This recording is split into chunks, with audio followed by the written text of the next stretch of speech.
What up, everybody? Welcome to Real Talks. I'm Marty O'Connor, and this is my boy, Sonny Casebound. The show doesn't work out. Anyways.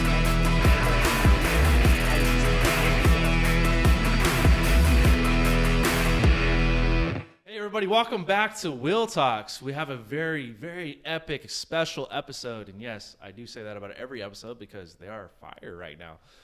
But since we've been talking about relationships lately, we wanted to bring on a real couple that's also dealing with situations similar to Marty and I's.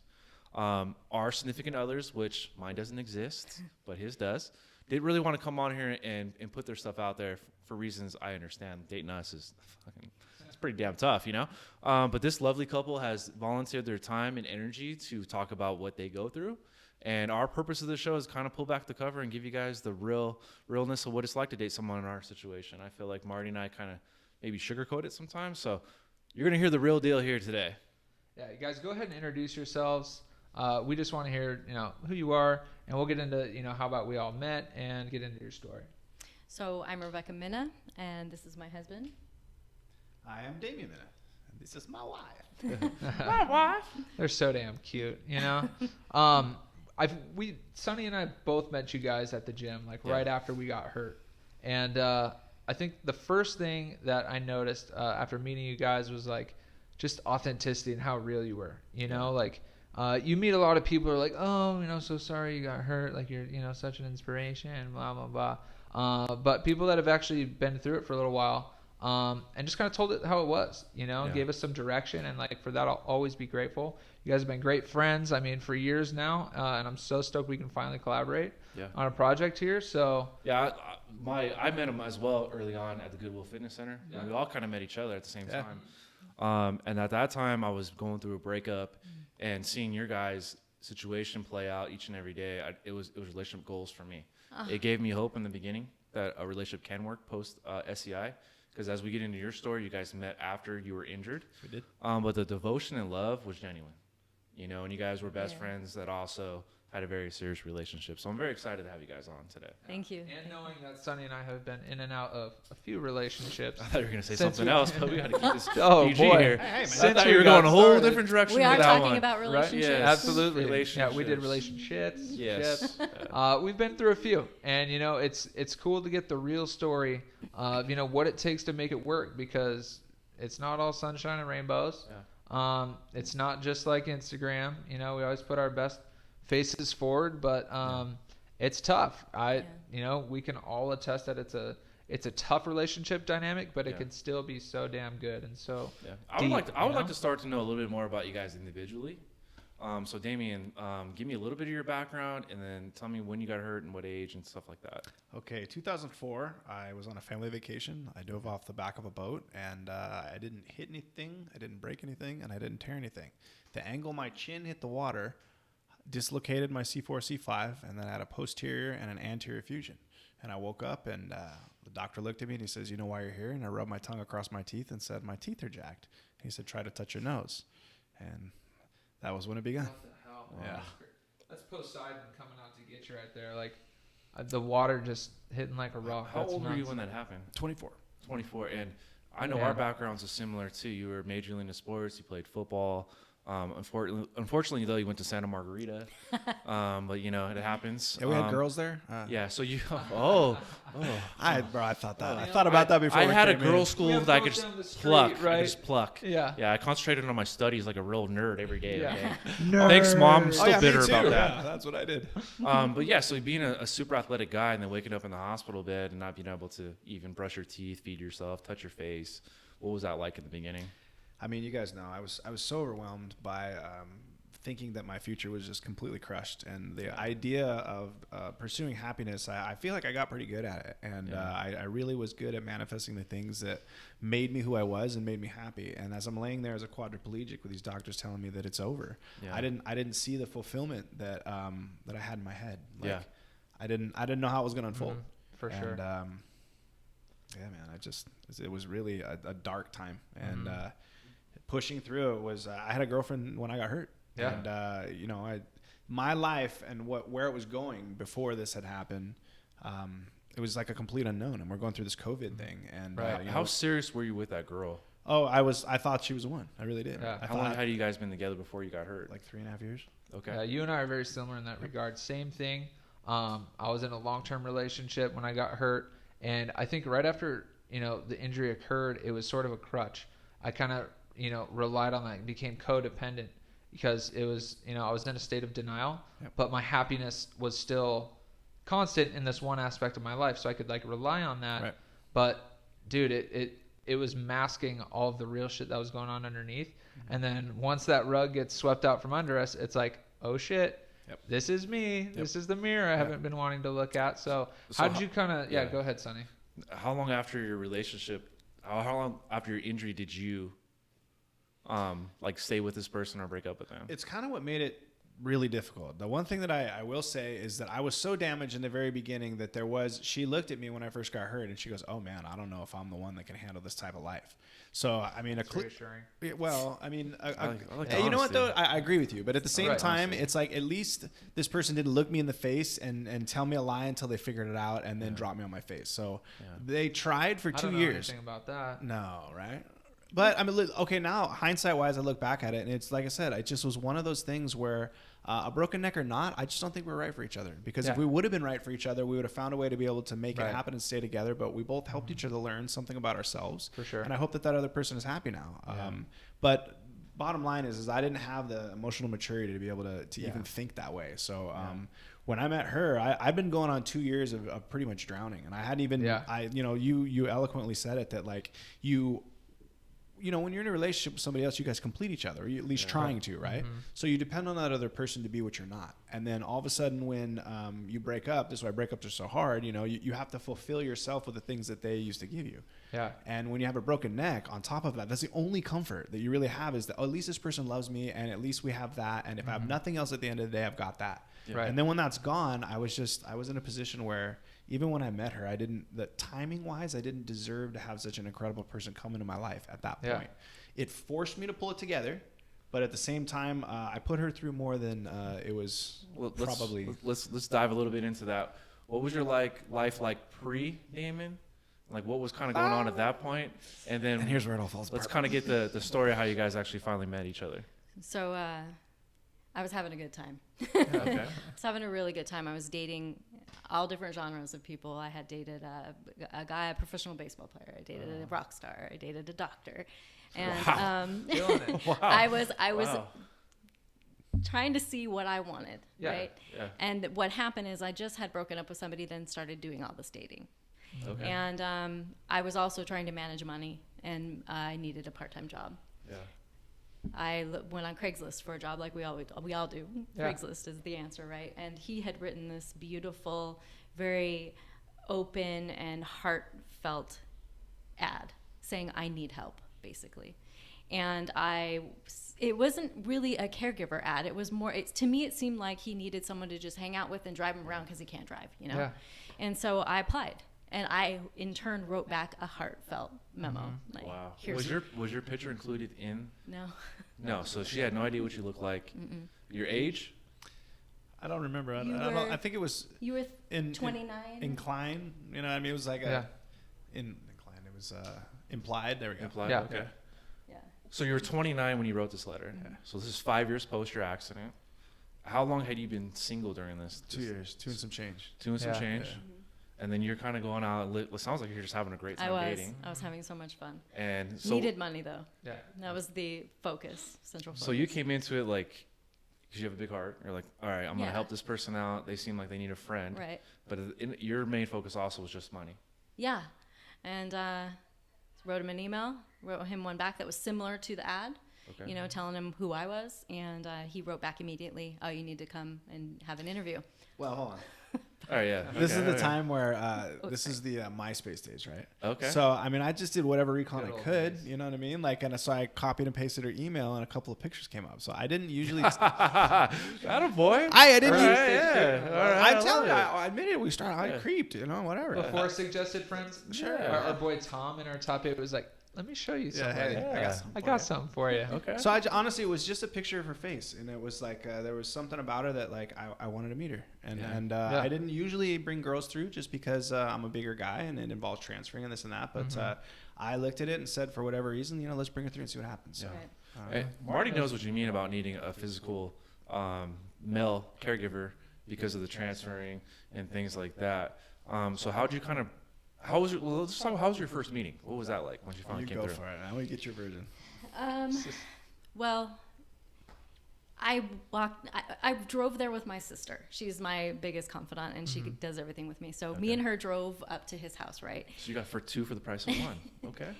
But she stayed in the car, and she looked at me before I got out of the car, knowing who the type of person I am. She's like, "You're gonna fall in love with this guy." And I'm like, no, I'm not. I'm not in the business of falling in love. I'm having a good time. That is what I'm doing. No, I need money. So I go in and I see him and I'm like, shit. Because he's good looking. Yeah. You know? Yeah, he is. Yeah. Immediately. I'm like, he's so cute. And then we talked and it was like that. I don't mean to be cheesy, but it was like that immediately. Like we just vibed, And I'm like, oh, but it was friends. It was weird because every other relationship I've ever been in, it was like, hey, baby, And she walked in and she's a good-looking girl, but at the same time, like we vibed. It's striking in a striking way that it was like, where you been, man? Yeah, See my homie, where I you have been? been missing him in my life, and I know that sounds weird, but it's the truth. And after that, I knew that was going down, and I didn't contact him again. I was like, I'm not doing this. Really? Wow. Why? I was when assuming that you guys, decision. No, I didn't want it. And so he pursued with more emails. No, what happened to you? Come back through. And he's like, you know what?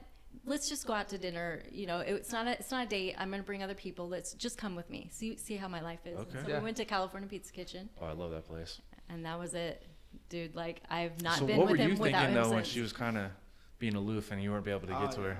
I was pacing. I was casing the joint, dude. Yeah. I met her, and like I said, I mean, it was really weird because of the place I was at in my life at that time. Like, I needed something, and I didn't even know what it was. And it was like there was something about her that it was magnetic, and I didn't even know it. It was not a conscious situation. Like I looked at her and this 5-foot little girl. I was like, I don't know how she's gonna transfer me, and I justified it in my head, and I was like, let's just figure out how this is gonna go. And then we started working together, and like almost immediately I started to recognize that I liked her. But then we went on a Mother's Day, and my grandma was like, she had dementia, and she was like waving in and out, and most of the time she didn't make any sense at all. And she looked across the table and she looked me right in the eyes, and she goes, "You like this girl?" And I was like, it wasn't until that point where I would really accepted the idea that it was like, that's crazy. Yeah, grandma, I think I do. Yes, I do. Yeah. I have a grandmother with dementia, and like their minds only click in like once a year. So it was weird. And they'll be like, "Hey, Sonny, how'd you get in the wheelchair?" And I mean, I've been living with her for 7 years, right? So I know exactly what you're saying. I know exactly what you're saying. So and then from there, she tried to leave. And she's like, she obviously we were both liking each other at this point. It was super unprofessional. Yeah. Nothing happened between us, no kiss or anything like that. But we were both starting to be aware of it. And she tried to say, "All right, listen, I can't do it anymore. I'm starting to like you, and I think I'll just go my own way." And I was how long in was this? 30 days. Yeah, a month, About a month and a half. Yeah. And you guys weren't romantic to that point. No. We were friends, but we weren't. But like the was. whole time it was there. So it was Yeah. like, and then I was like, "Look, you, that's fine. You don't have to accept the money anymore, but."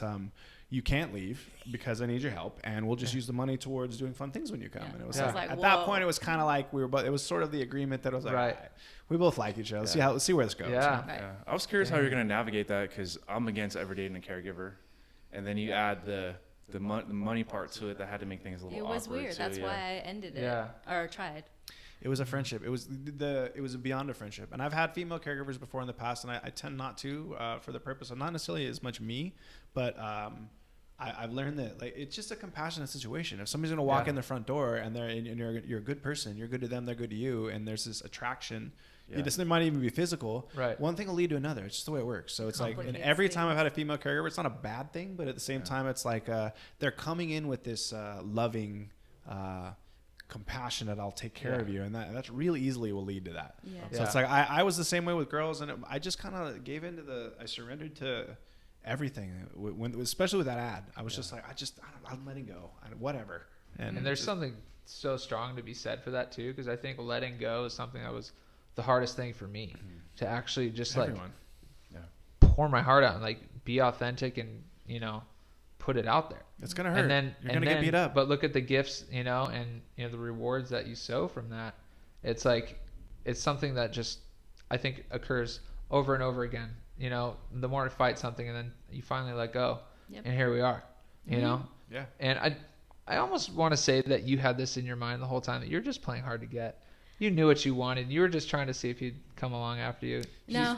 Right? No. Right? No? Okay. If there's one thing about Rebecca does what she wants, when she wants, how she wants, and if she doesn't want, you Let me ask you the real question though. Baseball players, you know, people that are active, healthy, thriving, and you have somebody that's limited to a wheelchair that needs so much care. What was your thought process when you first dated this person? Because I know you've never thought about dating someone in a wheelchair beforehand. So what was that thought process? What was your initial reaction to that? And when did you start to think that maybe I can do this? Immediately. One thing about me is I kind of jump before I think. It's a good and a bad thing about myself. And I looked at this situation, and I have a huge heart, and I'm like, I can do this. This guy needs help. I'm going to do it. And he looked at me and said, no, you're too little. There's no way. And I straight up said these words verbatim. Don't doubt me. Yeah. I'm mighty. You know, don't. Right. And that, honestly, because I'm that type of person, you throw a challenge at me, I'm going to get it done. Love it. Yeah. It pissed me off. And I was like, oh, hell no.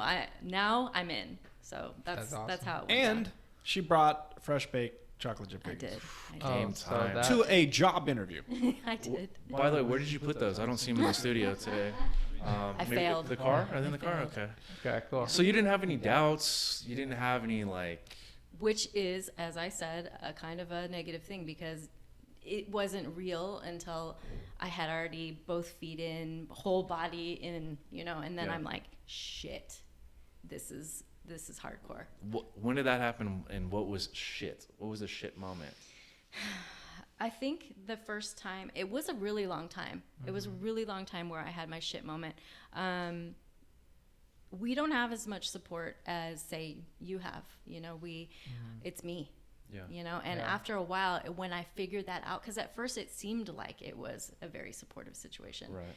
And then I figured it out. I was like, oh, it's all on me. You mean support physically, financially too? Financial, physical, emotional, all of it. Okay, so you don't have like a huge family support group, friends. I mean, you know, what's your situation like when it comes to that? I'm blessed with an amazing family and with amazing friends, but everybody has a certain capacity of what they can handle emotionally, and you can't really judge people based upon what they can and can't handle. Yeah, so it took me a really long time to try to understand other people's perspective in relationship to me because of who I was before I got hurt and now who I am after. And now that I'm able to see it a little bit differently, I can understand, but there was a lot of hurt that went on, and I didn't understand how to navigate myself through it. Yeah. So there was a lot of learning, and I'm grateful that no bridges were burned, but at the same time, like it was way harder than it needed to be. And, I think everybody has, like he was saying, a capacity. And my capacity seems to be larger than the average human. Was it always like that, or was it something that you developed with him? Honestly, I grew up in a really crappy childhood. You know, I had a mom who was a bipolar, alcoholic, drug addict. And I think that is what gave me the capacity to be in this situation right now. So I can look at it as thank you, Mom, you know, because I really, really am grateful to her for giving her my strength. She was so shitty, you said you'll never be like that. Yeah, that's exactly And with what your nature of always defying, tell me I can't do something, I'm going to show you I can love this guy unconditionally. Right. Okay. Well, and she taught me how to look at something that is a little bit off of perfect and be able to honor it for what it is, and to not put so much emotion into what it is that you need from it, as opposed to just accepting it for what it is, even though it's not perfect, and utilizing it in whatever capacity you can, good, bad, or indifferent. Yeah. Right. So he grew up in this very white picket fence family. Santa Margarita. And I grew up in what I just explained. What area did you grow up in? Here in Orange. All right. Well, kind of. I mean, I bounced around a lot. Yeah. Due to the nature of no stability to a guy that had nothing but stability. Yes. But then all these things are breaking down in your life because of your injury. Yep. And then somebody that didn't have it is showing you. Isn't how that's very ironic. Right. But serendipity. That's how life is. Yeah. So when I first noticed this oh shit moment where I'm on my own with him, I was like, that's all right, we got this, you know, don't worry about it. What do you think? 6 months in, a year in? No, 3 years in? Yeah. Dang. Good for you. Good for you. Yeah. Okay. Well, and let's Strong clarify. I mean, we had the houses on fire help. Mm-hmm. Okay. So it wasn't as though like you got to call 911 when we fall out of bed. So that was there, and there was a certain amount of love and compassion that was there, but it was really hard to sift through the way it was presented. Right. Okay. I had to dig to find out the realness because it, like I said in the beginning, it seemed like it was there. So anyways, that oh shit moment came. I pushed through it. We were cool.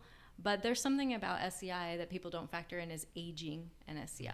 Yeah. Okay. Oh, that's good. I am 40 something years old. I'm getting tired. Yeah. So it just started happening recently where I'm like, I'm tired. I need help. What do you mean by tired? Physically, emotionally, Everything. Just Everything, right? Okay. So that's when I started wanting, before I'm like, it's cool, we got this. Now I need the support. Where are you guys? And they're giving the support that they can give, not the way that I want them to give it, which is also unfair. Right. Because I'm expecting something they're not capable of. But you also deserve that break and that help too. You know, I agree. For you, you know, in the long run, I think it's healthier.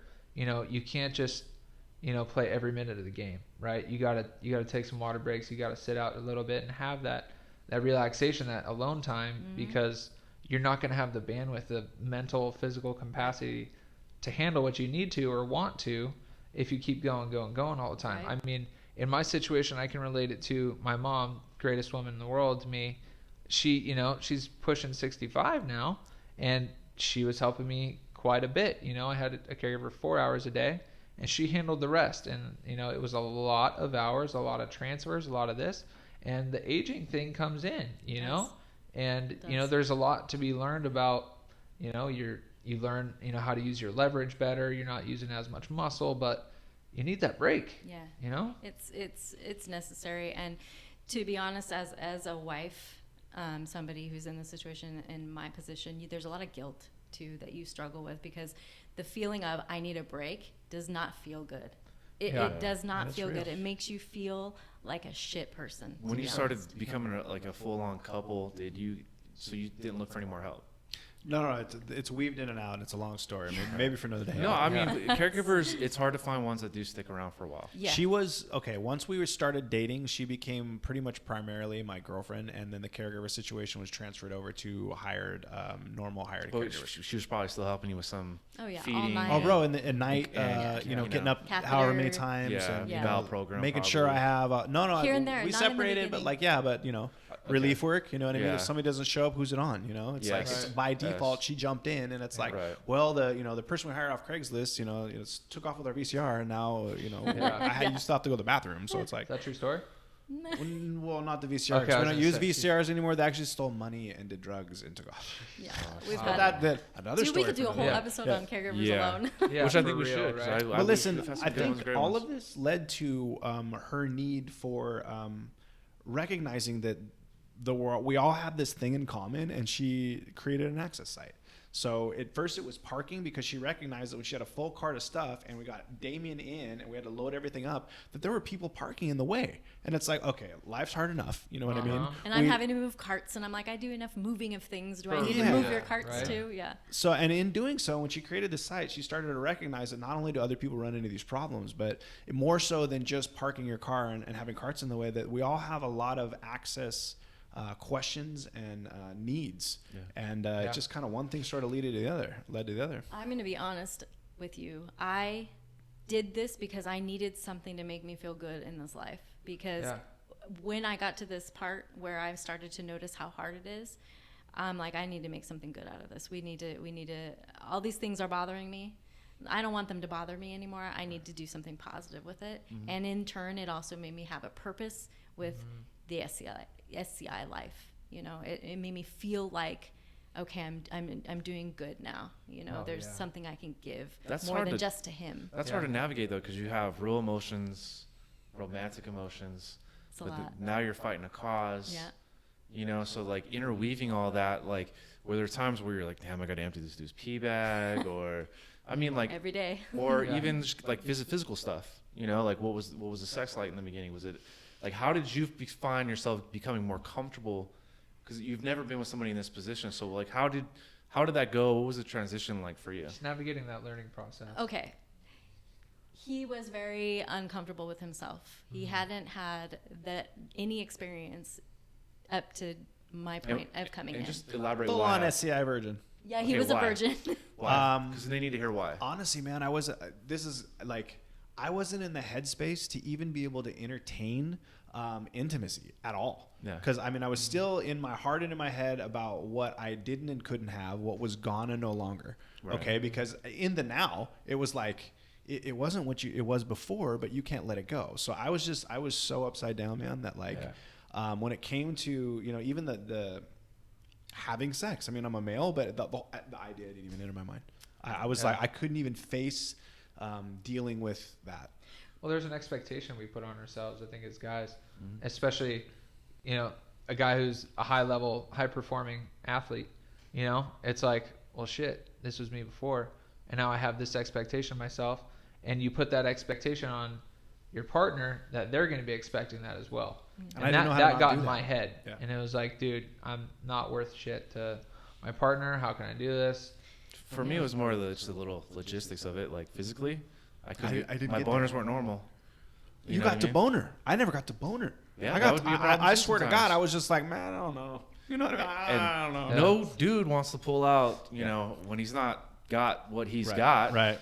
We don't want to disappoint you. Yeah. Like, there has been girls like, oh, that's it? Okay, I'm going to go ahead and go down the street. You know what I mean? So it was mostly fear-based, probably why you didn't jump into that, besides everything else you're going through. And I didn't even, functionality. You know what I mean? Like, I literally was at the point where I didn't have mobility like I do now. Like, I was at the point where I would need somebody else to go down there and play with it to even know what it was capable of. And so if you're going to meet some new person and come up with this new relationship and be like, oh, hey, by the way, I don't know how the guy works, so I'm going to need your help. You know what I mean? Like, it was heavy. And I honestly, though, the football player that I wasn't anymore was like, well, before, I just go in there and be like, yo. But like now I wake up with it. And now I'm like, I don't even know where to begin. Like, how do I go on a date? Like, you're talking about sex. I was like, how am I going to get there? You know what I mean? Like, what we're going to need to do, ladies, we need to transfer onto the bed. Okay. And then I'm going to need to take off my shoes first. All right. Yeah. Watch the spasm.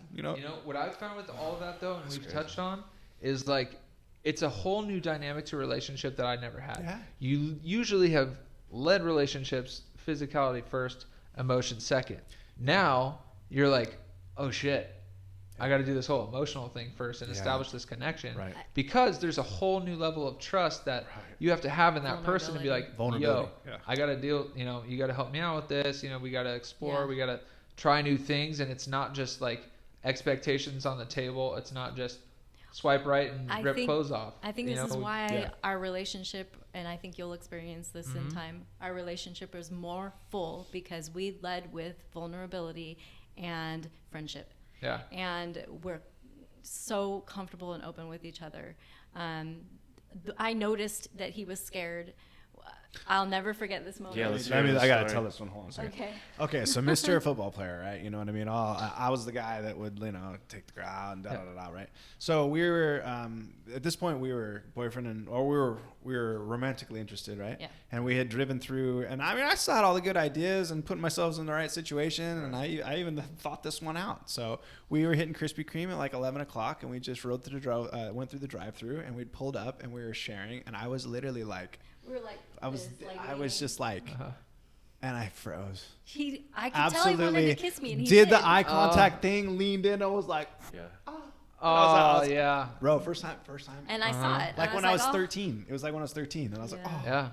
And forever, I'm just like, I didn't have it. I recognized sex that too. he was Sex too, scared. same thing. I was all. Yeah.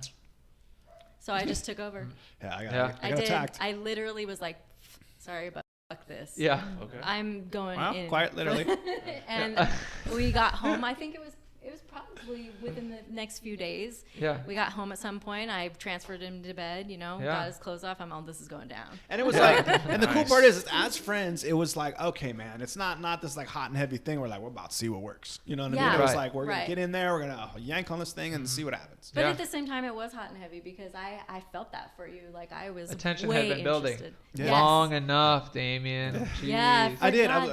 But this is what we're here to talk about, man, because I was really the type of guy that like, I enjoyed being Damian. I enjoyed the avatar of who I was, and I understood it. Yeah. So it was like, and then I'd roll in there, and I found ways to be able to, you know, style and grace, maybe not full ego, you know what I mean? But at the same time, there was the ego of enjoying me, and I lost it. It wasn't there. It wasn't me not kissing the girl I was. It was, who am I? Who am I kissing this person? I don't know. And if I kiss her, then what am I going to do? Yeah. You know what I mean? Like, what's okay. it going to lead to? Right. What's my end game here? I don't have that figured out. I had none. My end game was to kiss her after we got donuts, and I blew it. So what am I going to do when it gets to sex, man? I'm like, oh, man. Yeah. So what was that like for you knowing that, okay, I have to figure this out for him. I'm not going to get satisfied right away. Because I think a lot of society is all about instant gratification. And now you know, okay, like this is going to be a little bit different. What was the mindset for you there? You know, I am that type of person that I explained earlier, that I just make shit happen. Okay. I just do. So I feel like that I had an advantage there because I wanted to help in this situation and I was way interested. So I just took full control. I took full control and it went down great. We had a great time. We had so much fun. We did. We had so much fun. But, you know, you want to get real? Yeah. All relationships, no matter what, when you have in a long-term relationships, it takes a lot to keep that sexual drive going and to keep that intimacy going. Yeah. And in this life, when I have to do everything, I'm tired. Yeah. And sometimes that's not what I want to do. And that's hard on him. And not only that, like, I'd like to say that at least when it comes to being a lover, I was a creative person, and I wasn't creative in a sense that it needed to be a certain way physically. It was like, I enjoyed the details of being able to create a situation so that like there was sensuality around all of it. It's like the sex was great and everything, but to have the ability to make it fun. And it's not that I can't do it now. I can, but it's so limited. And when she's the one that's doing everything for me, it's like, all right, baby, like, can you go on Amazon and order like 20 candles? You know what I mean? Yeah. You know, and it's like spontaneity's taken away. Yes. And well, I think limited. Sex should be like spontaneous. Yeah, and it's really hard like this. this. The moment happens instead, just like everything else in your life, you have to plan this out as well. Yeah. And it makes it tough. It can be spontaneous, but again, it's I'm the one creating the spontaneity. Yeah. And it's a lot on one person. What? You know? So is that still something you're working with? We're working on that now. For sure. Okay, so you're at that point now in the relationship. I mean, let's get real. Like we got in a serious blowout of a fight to the point where I seriously didn't see the solution. And I was like, I'm out of here. Bro, last week. Yeah. Okay. And some of it involves intimacy, and it's not just sex. It's not like, yes, sex is great, but honestly, sex for me is way different, bro. Yeah. It's not the same type of like transaction as it was before. Even the way it feels physically to me. It's not as gratifying. Let's real specifically, the orgasm doesn't feel the same. Okay, exactly. The ability to be able to do different things, feel different things, experience, it's just not the same. Yeah. He's a giver. He wants to give to me, and like I said, I enjoyed the little things. Like I was one of those guys that got a kick out of like setting it all up and making it happen. And it's like, so last week, man, like we were at each other's throats, and it was just because it's so much. Like this is all so much. You got COVID, you've got all of the opportunities that we got out of COVID, the limited help that we have, and it was just like, and then you toss in sex and intimacy, and like all these things that you were talking about, they apply. Yeah. And it's just. But you know what? We made him committed. We committed to each other. And that's the most important thing to us. Right. At the end of the day, after we're yelling at each other and we're saying I'm leaving and I'm packing my stuff, and he's like, you know what? What are we doing? Right. We made this commitment, and I love him more than anything. So why would I leave? Right. I'm mad, but. Life ain't like that. Like it's up and it's down, and it's the way you struggle. And it's like when people get married, I think they got the wrong concept of it, whether you're in a wheelchair or not. It's like, look, a commitment is a commitment. And if you're serious about making one and you want to develop a life and a family together, you co-create. And if you guys ever stop co-creating, you're going to run into trouble. And even when you are co-creating, it's going to be rough. Totally. I mean, just knowing the dynamic of your relationship from the outset was like, that fulfillment is there, that that you guys complete one another in a way, but there's a learning process because it's difficult, and there's things that we've touched on. It's like without a challenge, you never have that shift. You never pivot to find that creativity to evolve in ways that you ever needed to. I mean, you can take that message and like you can apply it to so many different situations, but you think about it just on the intimacy front, it's like, it is more one-dimensional or less multi-dimensional than it used to be. So what can we do, and what are ways around that? And especially I think in our world, we are so routine with our lives and the things we need to do. I mean, just getting ready for bed, it's all routine. Right. So I think we fall victim to our own, lifestyles. Yep. But I think, it's got to be a good thing in the long run if, it sucks in the moment that you guys are fighting and everyone feeling fights. All that. But now you could pivot and it's like, well, shit, Damien, now it's like, all right, dude, I got to get creative now. Yeah. And how can I be more spontaneous? Right. And I think, what do you think about that? I mean, I think it's something that you guys, could grow from and find some pretty fun shit. Well, that's what I was talking about earlier. Yeah. My advice to somebody in this position, what worked for me is throw yourself into it. Find a cause that makes you feel good if that's the type of person you are. Put yourself right in the middle of it and go for it. And I did that in every corner. She did something amazing that she would never give herself credit for after we fought. There were some things that obviously we both needed to work on, but some of the issues that I was able to communicate with her that I was struggling with in our relationship, she was able to openly listen and make an immediate emotional transaction to flip the switch from red to green, and then was able to take her cause, which was for the love of parking, and get online and recognize that there was somebody else that was struggling with a similar problem. And instead of her continuing to struggle, she took what it is that I had to say, put it into play right away, and turned her suffering into help for somebody else. So I got to give credit to my unbelievable wife for being able to pivot like that, and the two of you guys, because you're taking what it is that is in front of you. And you could say, the universe, you could say God or whatever, and you're turning it into something that adds value. You've taken the red light and you flipped it onto a green light, and you're now inspiring other people. And this is a screwed situation, man. Yeah. Like everybody that's watching this, like, this sucks. Okay, it's miserable. Okay, whether you're married or you got a friggin' podcast or whatever, it blows. Okay. You know what I have to say though? Yes, we've talked about a lot of the suckage, but the relationship that I have with him is so much fuller than any that I've ever had because of the vulnerability, because of the suckage. And you two there's like these two sides of it that you have to have both. You have to have the suck to have the amazing. For sure. And I've never felt this way. I've never felt this fulfilled and loved and cared for. And he has a capacity of love and care because of what he went through. He appreciates me like I've never been appreciated because of this. Right. Well, after embracing the suck for long enough, sometimes you got to take a stand. Yeah. Well, that's what leaders do. And honestly, that's how you turn it into something special. The one way we take a stand, though, is we use our easy frame. Exactly. Easy stand, right? No way. Yeah, it's amazing. Yeah, just today, right before I came over, standing up, I felt like I woke up and got beaten by a hammer. My butt, my legs, my hips, everything. And honestly, at 30 minutes later, I feel like a new person. There are so many things. It's key. Yeah, it is. So, without that plug, this show would not be, it wouldn't be what it is. I got to ask, though, so a relationship with 10 plus years, everything you guys have been through, listeners out there that are going to be in our situation want to know how they could help their significant other. You know what I mean? What are things that you could tell, like, hey, because I notice when I'm dating somebody, I can see the stress on their face. Yeah.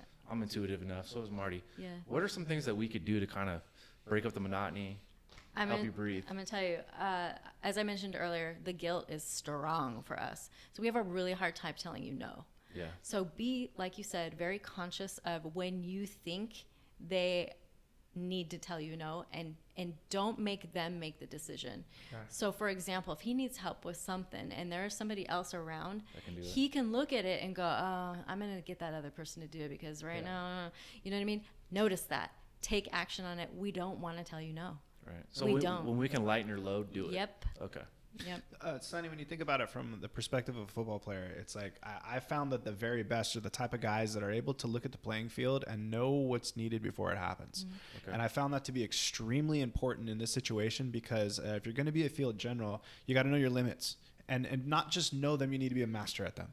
Because it's like, if one thing to know your limit, but to master your limit is to know the guy in front of you's job, the guy to the left of you's job, and the guy behind you's job. And you don't need to be a master at their job, but just to know what it is that they're doing and what's called upon from them responsibility-wise, it'll let you know where you fit in better. Mm-hmm. Yeah. So work on your anticipation, intuitiveness, and obviously what we've all said for every episode is communication is key. And we're talking about things that are extremely tough. Yeah, and one of the problems I think that as wives or girlfriends of you guys is the fact that We don't want to tell damn you. Good looking. You're I so mean, look good at this looking. panel right here. I mean, look at you. Every time we go out, yeah. Well, God had to give us something. You know what I mean?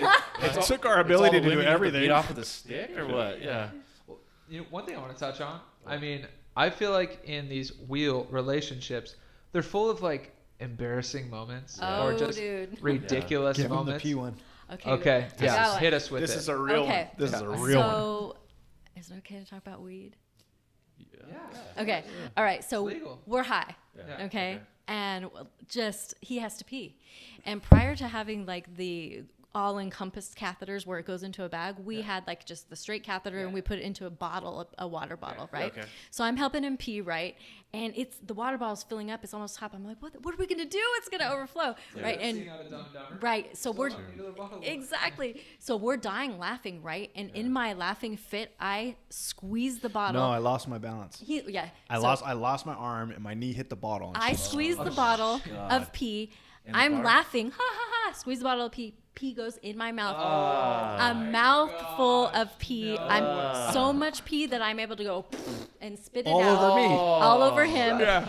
This sounds like a script. I swear it happened. And dude, he has peed on me, pooped on me, anything you can imagine. It's happened. Dude. Yeah. But that's one. And then being high makes the whole thing just even like. That's the whole problem. We were laughing. We were laughing was the whole too issue. hard. Oh my god. So I imagine the return of the favor. You shit with the door open. Exactly. No. I don't poop. You have no open door policy. I don't poop. Bro, we don't talk about years. poop. 12 years? Right. Never. I think I might have caught her farting once or twice. But other than that, like, it's ghost. Like, I don't know if she uses toilet paper. I don't know. Really? That's the definition of true love for me. If I can get in bed with you and just fart underneath the blankets, you pull like them it. over your head, and you stay for Dutch another oven. night. Yep. I understand. She doesn't do it. She's gas free, man, I guess. Somehow she diffuses it her own way. It works so hard that it just, gets absorbed by the body because of all their that's it. It's the love.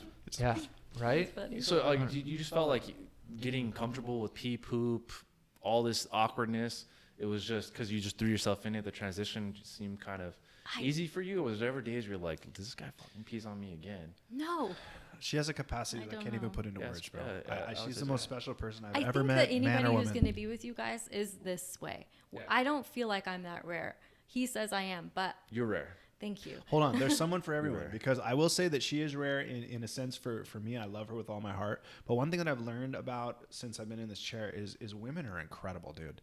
They don't see the same things we do, man. They just don't. And they have a capacity for love that's above and beyond what I'm familiar with. Like I love with all my heart and everything, but women, they take on more and the capacity across the board, and it's just like, so what I'm getting at is most of my friends, most of them have found girls after they got hurt, and so at least I thought it was one or two or me, but most of them. So it's like, dude, they're out there. You have to probably find a different breed than what you were used to attracting prior. For sure. I'm still figuring that out. But I want to ask you guys something. So we have the Wives and Girlfriends of Spinal Cord Injury website, and we have each other, right? Yeah. And I'm an ambassador for them, so I see a lot of the nonsense that goes on there, and we talk about stuff. Why don't you guys have something like that? Do you not want to talk about that? Is that... Yeah, I think the hardest part for guys is obviously open up about a very personal thing like sex. Okay. And I think on top of that, everybody's so different. Marty has he's come across guys where literally the first question I'll ask him, hey bro, do you actually orgasm? Yeah.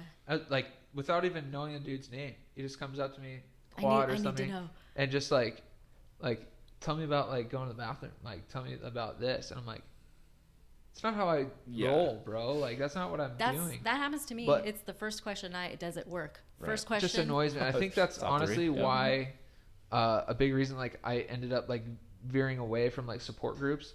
Okay. It was just that's how the stuff that I need to have my little circle of trust for the people I'm gonna talk to my issues about, and if I have a therapist I need to vent to, I could do that. But just it was different for me. Bringing those things to the forefront, and everyone has their own ways of going to things, and it works for a lot of people. For me, this is kind of, I would say, to answer your question, this is it. Okay. This is that website. I mean, this is where me and Sunny talk about those issues. Cool. Mm-hmm. And we do it through telling a lot of other people's stories. Yeah. And we couldn't get your guys' perspective unless we were doing this. We couldn't get, Sunny and I couldn't get a lot off our chest. I mean, we talk a lot, but we vent a lot, and go over a lot of things just for the first time on the show. Yeah. That's cool. You know, and you so know, you do have that. It's here. The more Yes, this community grows and the more like viewership we get, like the more people can engage with us and kind of become that form. I think there isn't that like form and engagement yet, keyword, but this thing is growing, and I think there's a lot of steam behind it, and there's, you know, some value behind the issues we're talking about. It's not there all, you know, support groups aren't for everybody, but you know, maybe the show is. I think a lot of it, again, it's just the nature of the subject. Yeah. You know, I mean, we're talking about something that men, what we were put on the planet for, or that's what we're programmed to think, is spreading our seed. It's DNA. So for us not to be able to do this or do it the way we did it before, to get in a group of people that we necessarily don't know, we don't know where they're going to take that information to. But what I will tell you, though, is since the show has started, I've got more messages about it. Okay. And I'm way more open about it than I've ever been, to the point where like I'll take them exactly to point B or point A to point B to point C. But at the end of the day, what I always tell everybody when it comes to sex is you just got to figure it out. You got to jump. Like we're you're 13. So different. You got to jump in. You got to play with yourself some. You got to play with a girl. You got to put them together. You got to find toys that might work for you, which I wasn't 100% comfortable in the beginning, just like you. I waited a few years to finally kind of put myself out there, and I've been problem solving ever since because it's not natural, you know. And I've kind of found myself in a position now where it's decent, but it's not ever going to be 100%. You'll get there, you know what I mean? Like, you know, but I'll get there because I'm not a quitter, you know? Well, and you're establishing the new normal, too, which is something that everybody should be doing right now. Yeah, I think. What's your journey? What's your journey been like in that department? Yeah, honestly, because I had that transition of being in a relationship when I got hurt, there was a little more ease in like the figuring it out stage, because I have evolved a lot over the years. Like over my 7 years of being hurt, I went from not feeling anything, not moving anything everywhere, to now having a lot more lower body and core function. So in the beginning, you were completely numb? Yeah, pretty much. When did you start to get some sensation back? Fairly early on, like some sensation, but again, you know, it's like it's been a gradual it's like rubbing your arm through a blanket. You know, you feel a little bit. You know, you feel something, but gradually it gets more and more. And it's not even like you wake up and you're like, oh shit, I can feel more. But it's like the slowest, most gradual, you know, increase. Hey, but you spread that over 7-8 years now, and it's like, okay, like now things are pretty close to normal. They're definitely not there. Yeah. But I will say, like on the sex front, just because you're a quad, just because you're in a chair, just because you have any disability, doesn't mean you can't be a freak still, bro. Right. Like you could still explore and get creative, if not more so, because you have to. You have to. You have no. You have to be. You have to own it. And you know, you can't come out weak with it. Yeah. When I open my drawer and it has special toys in it, I don't come out like, here, let me just open this. The drawers. I'm like, I'm like, listen, we're going to experience something you've never experienced before. Like Mr. O'Connor will see you now in the bedroom. I mean, build it up, man. Yeah. Straight up. Straight up. It's for real, dude. And I think I'm a more well-rounded lover now, just because of the communication and the intimacy factor, where there's a deeper level involved, because it doesn't just operate at a high physical level and you figure out the emotional stuff later. There's more that goes into it, and I think that plays a lot into the minds of females, which plays into the physicality on the female end. You know, I think a lot of the mental, emotional has a effect on the physical for a female. So and that's where I think we're playing the game backwards. Yeah. We're doing what usually happens last. We're building the emotional empire, the foundation, then getting into the physical stuff, because there needs to be a growth process there. Isn't it funny we're doing what we were taught? We were supposed to do? How it was intended? Yeah. Well, those Margarita guys, I mean, come on, Catholic boy, you should have figured this out, man. That's just we could both hate Sunny together. I was just going to say, it's such a fine Right. line, you know what I mean? Because there's like what the Catholic boy presented himself as, and then then you go there and you're like, oh wait, these people are... You're Catholics, huh? Yeah, I gotcha. It's not the Servite Friars, man. They're on point, man. They're good students. They walk the line, baby. Celibacy, you know what I mean? Like, wait until they graduate or find the love of their life. I forgot. You're modern day. We got the trio here. I forgot about that. Right. And he's Olu, so it's like... Our producers, we got the Trinity League up in here right now, man. I should have worn my helmet today. I like that. Yeah. Got Trinity League in that was here. good, buddy. Trademarking that. Yep. Trademarking that. Holy rollers, that was good. I have a question. Yeah. So you and him both have had the same experience with the feeling and the sensation for sex getting better. Would you say it's the same for you? Yeah, I describe my paralysis as like, if you ever had a limb go to sleep, and when you're waking it up, that pins and needle feeling. I've always had that throughout. And then when I tell a girl about my sensation when it comes to that guy, it's like me wearing like 2 or 3 condoms. Yeah. Okay, but it has gotten better over time. I think it's gotten better for me. Sensations, it's gotten better because your body heals, but I've just gotten more comfortable. Okay, so I'm going somewhere with this, and that is with him. He's definitely gotten better in that area. For example, that he feels an orgasm even though there is no ejaculation at this point yet.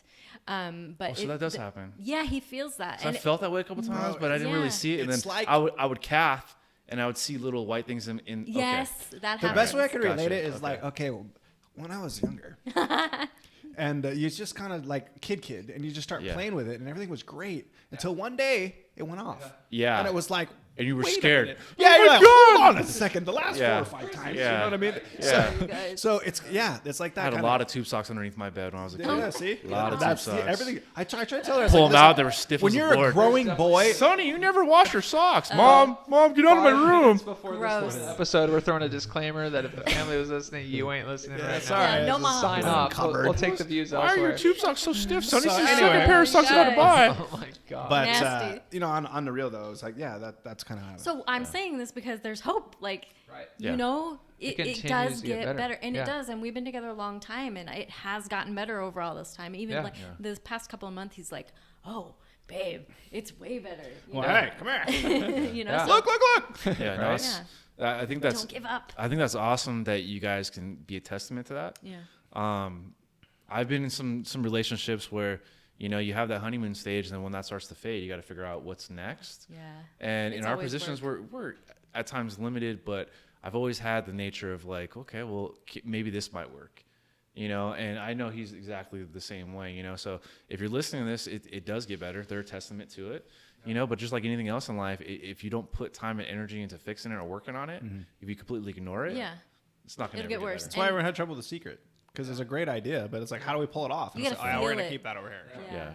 Yeah. I have to say though, from a woman's perspective, women are emotional lovers. Okay, so if our emotions are not in balance, we are not into you. It's just not happening. What do you mean by like expand a little bit on that? So, I'm overwhelmed. I work. I'm his caregiver. There's the caregiver issues of the outside. There's just issues, and I'm overly, abundantly emotional. Sex is the last thing I want to even explore, especially because I'm the one who has to do everything. Right. So you guys need to find a way to. I would just send you away for a weekend. No. You know what I Exactly. mean? Yeah, send Something you away for like a weekend. that, You know what I you mean? know? Or like go get a hotel room, Right. give you a costume to wear. I'll be ready to go when you get Hold there. on. This is Hi, awesome. we brought patient this Sonny, how up. can I help you? What if you can't?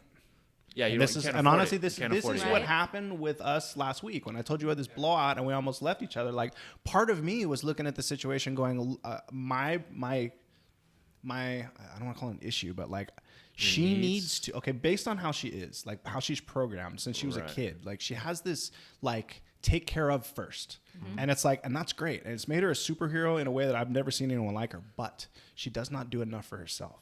And then I get like that. Overwhelmed. So when we get into a fight and it's like I'm in a situation where my needs, quote unquote, aren't being met, I'm looking at her going, I didn't marry you because I wanted a caregiver. I married you because I wanted a wife. Right. And if you give 125% in times where you need to be giving 100, and just make my ass wait, you know what I mean? Like, maybe I'm impulsive, maybe I'm not thinking, maybe I don't know you're at the edge of your seat.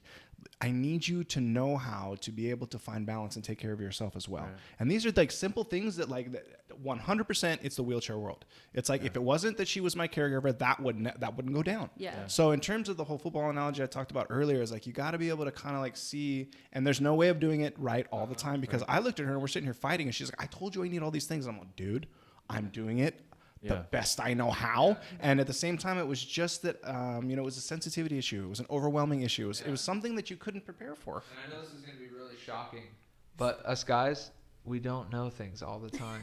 We can't read and us your girls mind. expect it. I know. But also, I know. Talk about the other side of that. At times, I know I have been, and I know you have been, over-compensating.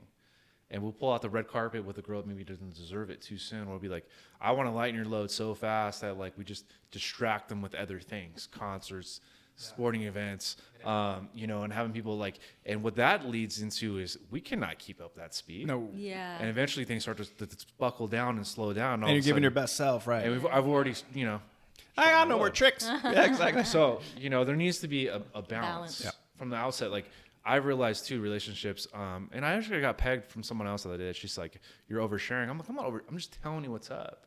Like, I'm comfortable to talk about it now, where I would really hide all my deficiencies as best as I could. I mean, some are just obvious. Right. And then, and then they would slowly come out, and I could see the stress on the chick's face. And I'm like, well, I kind of created that. Yeah. How do you navigate through that? Man, yeah, it's something that is very hard to figure out because I am not perfect and I don't have it figured out all the time. Please, no, honestly, again, it's a routine and you see things, and for me, and communication being key, I would expect someone to tell me, hey, I could use a break, this and that, but I don't always read that, obviously, right? And, I try to not always ask things over and over, in situations that would be tense or something like that, but, we kind of do it subconsciously, or we don't realize we're doing it, where it's like, oh shit, wait, I did make 10 requests in the last 20 minutes and I didn't even know about it, because it's just so natural to us that we kind of have blinders on. And, it is our fault and it's not our fault because it's just the way of the quad. That's how we do now. The way of the quad. Yeah. It's just how we operate. And so, yeah, we do need to do a better job of maybe planned occasions where, girls have girls' nights or alone time. And, this COVID has been a big learning experience for me. That contributed a lot to you guys' we have had a lot of time. We've been living together for the past couple months, and I don't have the Ducks game, the Angels games, the concerts, the just going out with the guys to the sports bar to watch a game. There isn't that kind of segmentation of time. It's just being on top of one another, in a household, and it's difficult, and it's something that it takes time and learning, but knowing that the foundation is strong enough to have those conversations, get past them when things get shaky. Yeah. I think that's where we're comfortable, because we do have that commitment, and I'll look at him and be like, you're being an asshole. And here's why. And I'm not scared of him taking off. And same with me. Even if we say we are, it's not going to happen. Yeah. Well, I look at it this way. I mean, I love my family, and they did their best to, and eventually you grow up and you get married and you move away from your family anyway. Some people move to different states. So I look at it from the perspective of, she's my family at this point. And it's like, I take marriage very seriously. And to me, if I stand in front of my family, her family, a priest and God, and say, I promise, to me, that's a huge commitment. And it's like, look, I don't care where you go. I know Navy SEALs. I was like, if you want to run, I will find you. Yeah. So it's like, we get frustrated at each other, but your one dad, or your blood father and your blood mother, where you came from, there's no other people that have that DNA code that put you into this world. And it's like, whether you like them or not, whether they're here or not, they're your family. She's my family. Yeah. So it's like, doesn't matter how much we fight or argue. And I mean, it's our bodies are going to fail us at some point. And, the boners will be gone, and the boobies will be tucked in the belt. And it's like, we got to figure out how to pull it off. Somebody told me the other day, we're once a man, twice a boy. 100%. And I feel like that's true for everybody. Yes. Eventually we're all going to hit that point. Maybe ours came a little sooner. Yeah. Unfortunately. At 24. Yeah. But it's a give and take relationship. And there's no way to navigate through it. How do you feel though? Because I'm sure people do comment every now and then, you should date a guy as normal, whatever normal is. First question is always, does it work? Second one is why. Okay. And how do you answer that? I usually say he's incredible. And it's the truth. It's the truth. He is different.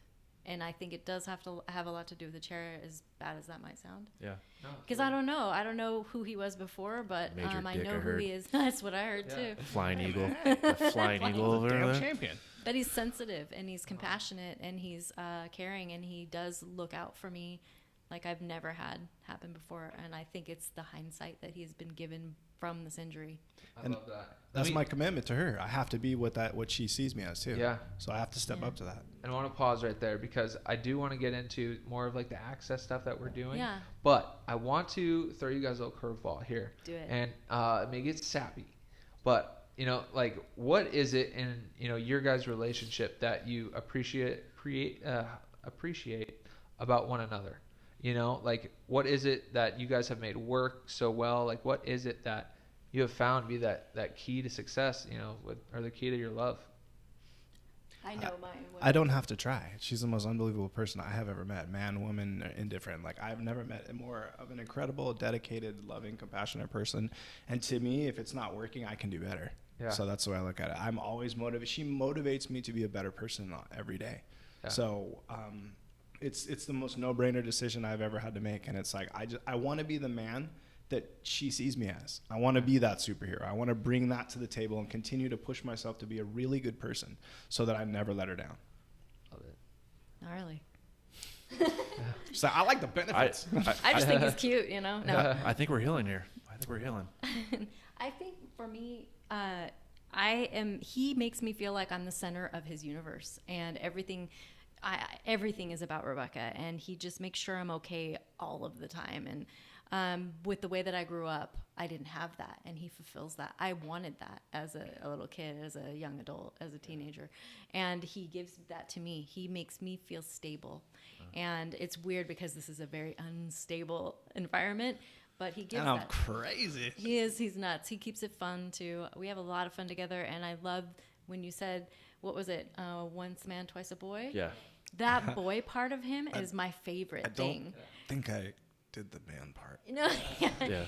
We do what we at one point looked at each other when we went to Indonesia. We looked at each other and we're like, we are never doing anything we don't want to do again ever. And since that point, we do everything we want to do every single day. We're definitely going to do another episode. We could talk to you about your story, Indo, all of that, because there's so much amazing stuff there. Well, I want to just touch on something before we get back into the thing is, we've talked so much about the hardships and everything else. Yeah. What are some fun things you guys do that maybe would surprise people, or just your daily, or your, Okay, off the cuff, we love live events. So concerts, concerts, sports, wherever. I mean, she got me to Monster Truck. Man, I never been to a Monster Truck before. That was Monster Jam. Dude, that was amazing. He man. Didn't know. I was like, look, awesome. Grave digger. I don't know anything about this. Yeah, it was okay. Amazing. So but beyond that, I'm gonna throw you under the bus. She's a nutter. Like she's a street photographer, right? And what did you call it? She's a street photographer. No, he called me a nutter. Oh, she's a nutter. Like, what is that? Not quite right. Okay. Like, no, I easy, didn't, bro. honestly, Easy. legit. I know we were talking go about there. sex, but I didn't know what a nutter was. I wish. Have you heard that? No, hold it in form. Let her buy. Nah, she's crazy. So I'm crazy. She's crazy. So anyway, her deal is, she has an artistic way of seeing the world, and she captures it with her camera. Amazing. So one of the things that she'll do is like, we'll go to Venice, just seedy places. Like she'll be like the dirtier, the gnarlier. The worst, like the best. We just went to the COVID riots, and we're like, we'll just get up next to it. We were there was armed guards. We got shot with friggin' salt guns because she wanted to be all up in it. So like. Oh yeah, we gotta go. No, Damian, no, listen, we're a team. If we're getting arrested, if she's getting arrested, dude, she parked me in a friggin' parking garage with my back to the riot, and she's like, "I'll be right back." Oh my God. Oh man, no. At least back up in there. Oh, I was fire. I was red. I feel bad. I feel bad. Yeah. But I moved the car and I moved it into the middle so much so that our car it has remnants of the riot on it. Oh my God. But we push the envelope, we keep bro. it fun. We have fun. Yeah. We don't see limitation. We account for it. But at the same time, we find things that we can do. Like I have a million thoughts in my head, and maybe let's just say only about 1,000 of them are good. So I try to isolate those few thousand, and I try to pursue them with everything I got, and she helps me do it. He honestly, he's really cool at the street photography thing because he helps. So he talks to anyone. Talking about a nutter, he's a nutter. He talks to anyone at any time, at any moment, no matter. Yeah.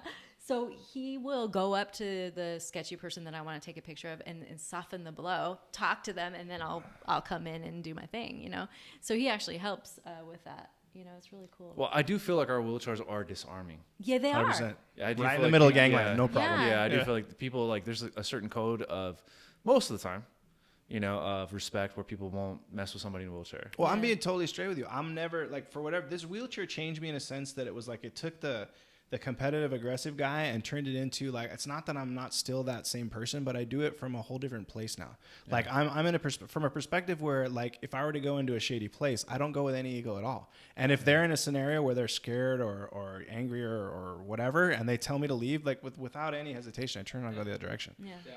So I'm not destination driven anymore. So whatever we do, we just kind of flow with it. Yep. Speaking of destination, and you parking, guys go quite a few places together. typically need a handicap parking spot when you're there, right? Yeah. Which, I mean, we've all encountered the D-bags of California, and I want to say at least 50% of the population here has handicap placards. Yeah. And then most of them are just complete jerks about the way they're parking. Tell us about how you came into For the Love of Parking. Don't park like a punk. Tell us how this whole movement for you was born. All right. I was angry and annoyed. I worked for a doctor, and I saw him giving out handicap placards to just about anybody. That's where it started. And then it translated into my experiences with him.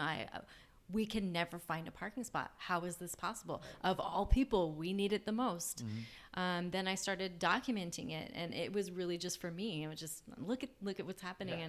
And then I thought, I actually could probably create awareness with this. Yeah. And I have a way of doing it that I feel is a little bit more constructive. I do it with love and care. Instead of making someone feel bad, even though I think you're an ass, I'm going to be like, hey, man, do you know what happens when you do this? You probably don't. Right. And that way they don't feel defensive. So in my mind, it's like, if you're not feeling defensive, you're more open to hearing, the problem, right? And maybe it'll stick. So that's how it manifested. I came up with the name, and I just started throwing stuff on Instagram, and it's really weird. All of a sudden, it's gaining momentum, and it's really fun. So what do you do with that platform? Like, what kind of stuff do you post, and what's your ultimate goal? Okay, so it started with just parking, right? And then I realized there's problems everywhere, access problems everywhere. My ultimate goal right now, I'm focusing on getting to the DMV, because I feel like the DMV doesn't give you any information on handicap parking when you get a license. None. Yeah. Zero. Not for you, not for a able-bodied person, for nobody. They need to do a better job at that.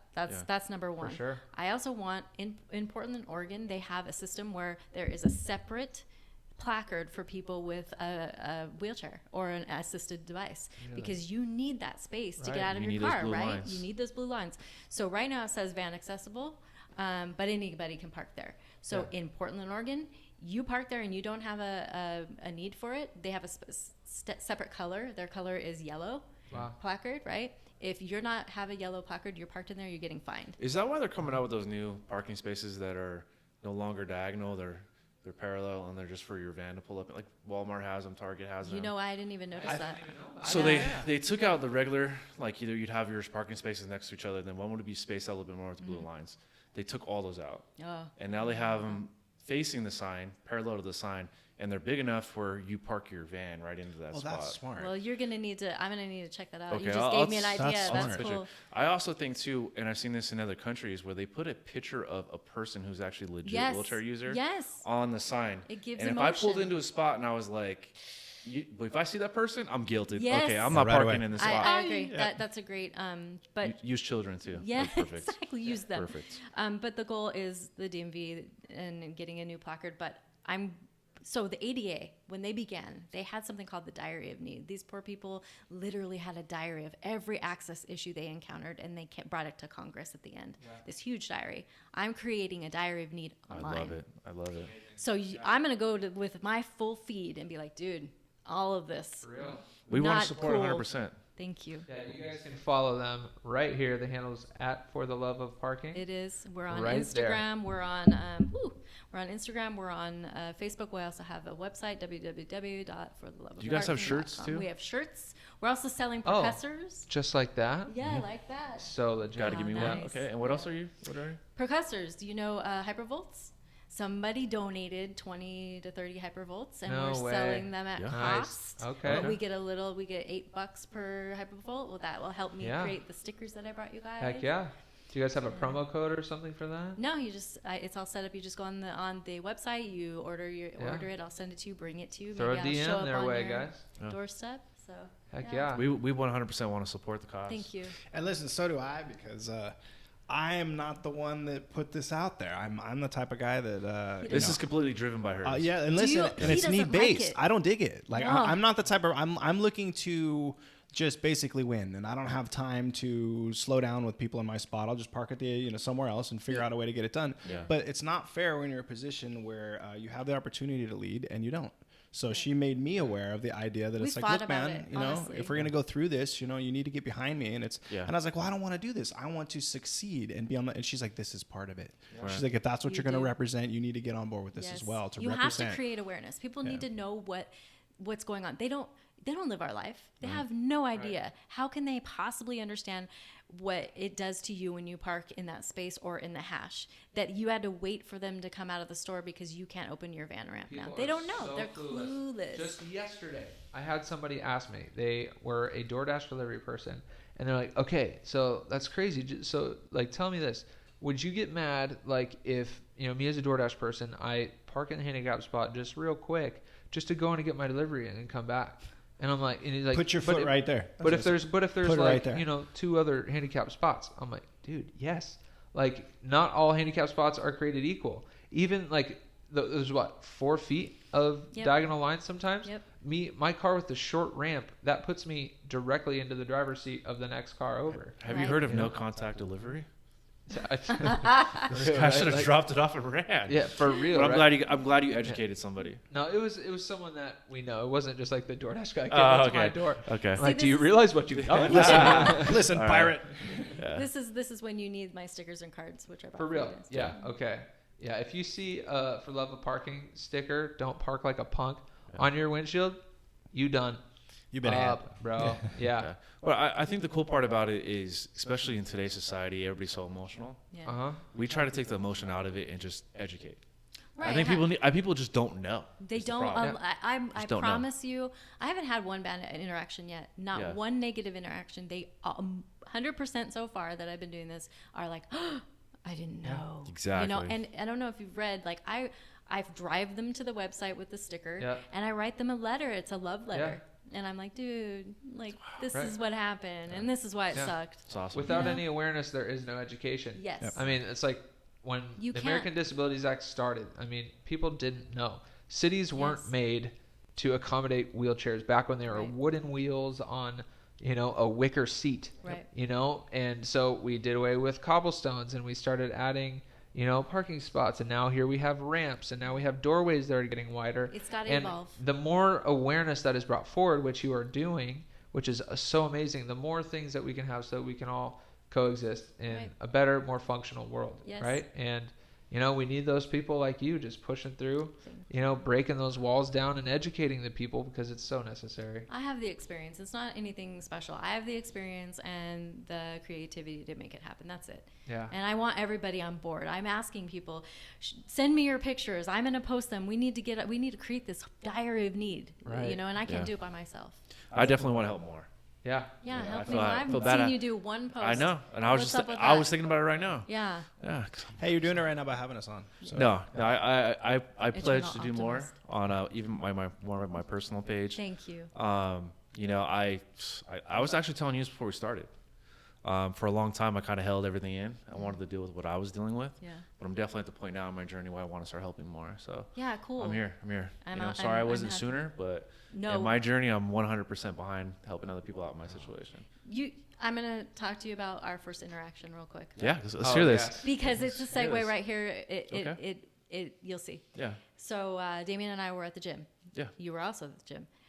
We mess around with each other all the time, and I like say stuff that's shocking so other people hear it on purpose, like get your own shit, pick that up on your own, like just to mess around, right? And I was doing that with him, and you came over and you're like, hey man, I mean, we don't need to talk to each other like that. Like, yes. What? No, but listen, she sells it. She's like, the whole point is to sell it. You know what I mean? The whole point is to like just be as like forwardly abrasive as possible to get a reaction. It was probably bad, and you were like, dude, you know, you guys love each other. I can tell. How many early days sweetheart stories are there of Not many. Not many. Well, you know what? I mean, I was a broken man, so I think that, you know, seeing somebody else going through what I was going through. He's like, I can help. And then his wife was abusing him verbally. Yeah, I'm gonna come in there and try to save him. Yeah, do what I can. You were very nice. I'll just put it that way. On concern. I sometimes meddle too much, but at the end of the day, I love to see my guys have good relationships, because I know how hard it is. It is. Because I'm out there in the forefront, and sometimes I meet good ones, sometimes I meet horrible ones, or I'm in between, but I still trying to find my way. So you know, this guy's in a solid relationship. Sometimes I overstep, but I'm just trying to help. And, you know, that was probably where I was at that day too, you know, so. Dude, no, it was welcomed. We talk about it a lot afterwards. We're like, oh, that guy. Yeah. He was just trying to help. Yeah. My best story with you guys, though, is the 311 Cypress Hill concert. Oh, I love from Cypress what I Hill. remember, It's like a dirty Cypress pleasure of Hill, mine. so Oh, dude. from what I remember, you know, it was funny. I pull up and I park right next to you guys. And I'm getting out of my truck, and you're like, "Hey, know that guy? Let's go, man." And I was bringing my buddy with me, and you know he likes to smoke a little bit of the marijuana, you know. And they were like, "Here, check out my pen." And my friend still doesn't stop talking about it till today. He's like, "I don't know where that guy got that from, man, but I was on another atmosphere that night, bro. I saw Jimi Hendrix, Jerry Garcia, and they were all Cypress there. Hill." Yeah. Yeah, I just you know, I'm lucky to You're a know. good time. You guys are a good time, and I think that's after all said and done and all the bullshit and all the hard times, I think it creates an unbelievable bond with somebody you know that has got your back. And in a world where there's loyalty is scarce and so many things can pull us apart, you guys are a testament to show that if you stick at it, you guys can stay together. Thank you. You have to make a commitment to the good time. Yeah. That's the key. Commitment to each other, a commitment to having fun. He had to remind me just last week, we're having fun, remember? And I'm like, oh, yeah, okay. Yeah. Bring it back. Heck yeah. You guys are one of the good ones. Thank you. We love you guys. Honestly, like ditto. We know you guys were a great couple before, but now thank you so much for sharing that authenticity with us. You know, so many people don't know the actual dynamic, the difficulties that are involved, but the strength that can be behind it all. So this is far from over. We're definitely gonna have to have you guys back again, get deeper, talk about Bali, talk about some of the other cool shit that you got going on, Damien. So we'll definitely be doing this again. For all you guys out there, thank you so much for listening. Give them a check out. Follow For the Love of Parking. And she's doing some amazing things. And we'll get into Damien's story again another time. I'm Marty O'Connor. This is my boy, Sonny Casebauer. And it's been a real good time today. So we love you guys. Please subscribe. We will see you again here soon. Thank you.